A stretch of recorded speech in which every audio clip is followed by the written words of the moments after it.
Reels ರಾಣಿ OTT Bigg Boss ಸ್ಪರ್ಧಿ ಸೋನು ಶ್ರೀನಿವಾಸ್ ಗೌಡ ಮೇಲೆ ಮಗು ದತ್ತು ಪಡೆದ ವಿಚಾರಕ್ಕೆ 22/3/2024 ಶುಕ್ರವಾರ ಬೆಳಗ್ಗೆ 9 ಗಂಟೆಗೆ ಎಫ್ಐಆರ್ ದಾಖಲಾಗಿದೆ. ಚೈಲ್ಡ್ ವೆಲ್ಫೇರ್ ಕಮಿಟಿ ಅಧಿಕಾರಿಗಳು ಬ್ಯಾಟರಳ್ಳಿ ಪೊಲೀಸ್ ಠಾಣೆಗೆ ದೂರು ನೀಡಿದ್ದು, ದೂರಿನ ಹಿನ್ನೆಲೆ ಅಂತಹಳ್ಳಿ ನಿವಾಸದಿಂದ ಬೆಳಿಗ್ಗೆ ಸೋನುಳನ್ನ ಪೊಲೀಸರು ವಶಕ್ಕೆ ಪಡೆದಿದ್ದಾರೆ. ಸೋನು ಶ್ರೀನಿವಾಸ್ ಗೌಡ ವಯಸ್ಸಿಗೆ ಮಕ್ಕಳನ್ನ ದತ್ತು ಪಡೆಯುವ ಅರ್ಹತೆ ಇಲ್ಲ. ಜೊತೆಗೆ ಹೆಣ್ಣು ಮಗು ಆಗಿದ್ರು ತನ್ನ ಸೋಷಿಯಲ್ ಮೀಡಿಯಾದಲ್ಲಿ ಮಗುವನ್ನ ದತ್ತು ಪಡೆದಿರುವುದಾಗಿ ಪ್ರಚಾರ ಮಾಡಿಕೊಂಡಿದ್ದಾಳೆ. ಸದ್ಯ ಈ ಆರೋಪದಡಿ ಸೋನು ಮೇಲೆ ಎಫ್ಐಆರ್ ದಾಖಲಾಗಿದ್ದು ಪೊಲೀಸರು ವಶಕ್ಕೆ ಪಡೆದಿದ್ದಾರೆ. ಇನ್ನು ಇದೇ ವಿಷಯವಾಗಿ ಡಿಸಿಪಿ ಗಿರೀಶ್ ಗೌಡ ಮಾಧ್ಯಮಗಳಿಗೆ ಪ್ರತಿಕ್ರಿಯೆ ನೀಡಿದ್ದಾರೆ.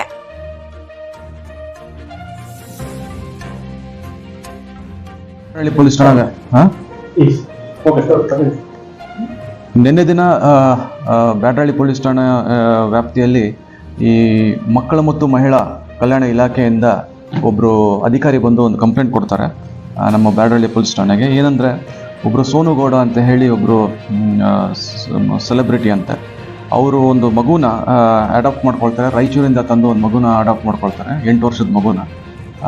ಅದನ್ನು ಅಡಾಪ್ಷನ್ ಪ್ರೊಸೀಜರ್ನ ಸರಿಯಾಗಿ ಫಾಲೋ ಮಾಡಿಲ್ಲ ಅಂತ ಹೇಳ್ಬಿಟ್ಟು ಅವರು ಕಂಪ್ಲೇಂಟಲ್ಲಿ ಕೊಡ್ತಾರೆ.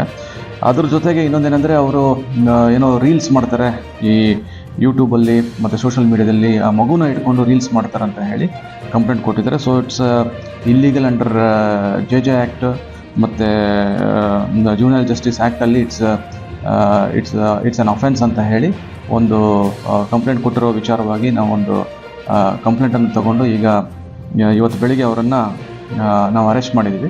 ಅರೆಸ್ಟ್ ಮಾಡಿ ಈಗ ಮುಂದಿನ ತನಿಖೆನ ನಾವು ಕೈಗೊಳ್ತೀವಿ.